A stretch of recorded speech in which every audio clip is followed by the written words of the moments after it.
Hey loves, welcome back to my channel. Today I have these ocean inspired gradient nails. First I'm going to be using these stiletto tips and I'm going to turn them into almond shaped nails, so I'm going to show you how I do that. First I'm going to cut it down to the length that I want, and remember that going little by little helps because you can always take off a little more, but you can't get more length back if you cut too much. So as you see, I'm just going slowly and taking off a little bit, and I'm going to file the rest off, so I just left it a little bit longer than I would. Now with my hand file, I'm going to go in and get that shape that I want. I'm going to take the point out of the nail just by rounding it out a bit, and I'm also going to be blending in the tip. I have done sets before where I skipped this step and the gel polish just lifted right off of my nail and I had to redo my whole set. So here's just a tip for you. Remember to always file off the shine when you're going to be doing gel nails. I don't think it matters so much for acrylic, but for gel, to me in my case, it really did help because I didn't have to redo my whole set. So after that, I just cleaned off all the dust and applied my dehydrator and primer, and now I'm going to have a thin layer of clear as my base layer. Did a full cure. Once that was done, I'm going to build up my nails. For the pointer and the ring finger, I'm building them as I would any regular nail because I'm just going to apply polish right over it. But for the rest of the nails, I left them a bit thinner because I'm going to be using this white gel, and so I didn't want them to be too thick, so I did leave them thinner. Now with the white gel, I'm just gonna apply, I applied 3 coats. You can apply it to where it's the color that you want it. I did get a little bit messy, but I just cleaned it up with some 91% alcohol and a brush. And now that I'm done with those, I'm going to buff them out and make sure they're nice and smooth. The cuticle area was a bit lumpy, so I did take the hand file and file that away and make sure it was all nice and smooth and even.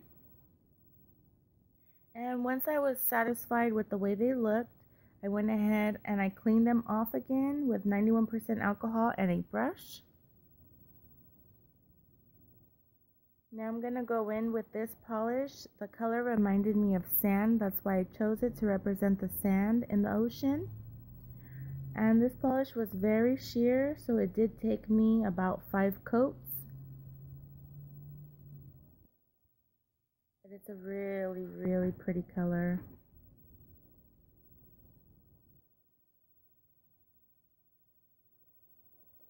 Now with a makeup sponge and these 2 polishes that I made. Sorry, I don't have a name for them because I created them on my own. I'm gonna just do the gradient effect. It did take a few coats, probably about 5, maybe a little bit more, to get the color that I wanted. But they dried really fast, so that was a plus.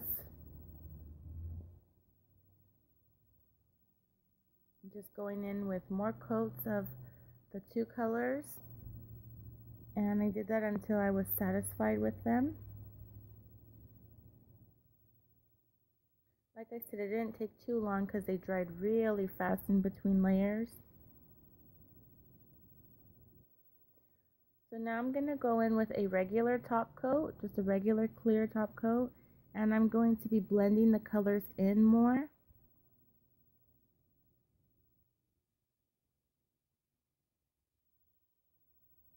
Once that was fully dry, I added another top coat, which I will show you in a bit.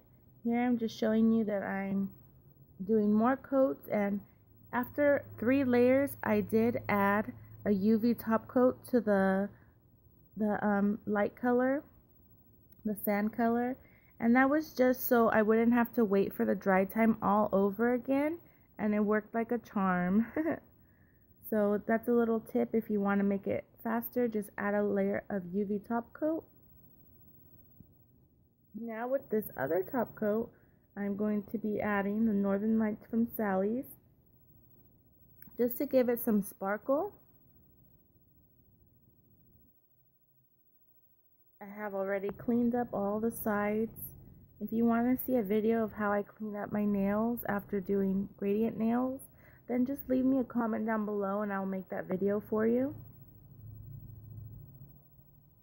Once that was fully dry, I added my UV top coat, and you have to wait till it's fully dry, otherwise the polish will crack. So here I'm just going in with my decorations. I'm going to be using this small chain and just applying it to the cuticle area.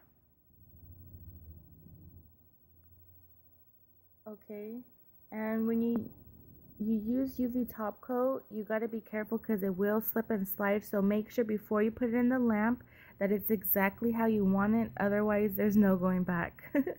Okay, so here I'm going to be adding a seashell. I also bought these off eBay. I'll try and leave a link below if I can find it. And also these AB rhinestones, I'm adding them also to the cuticle area just to give it some more bling and shine. And that was that. I did a full cure, and here is the final result. I really hope you enjoyed this video. I fell in love with this set. This is one of my favorite sets that I've done. I really hope you enjoyed this tutorial. Thumbs up if you liked it.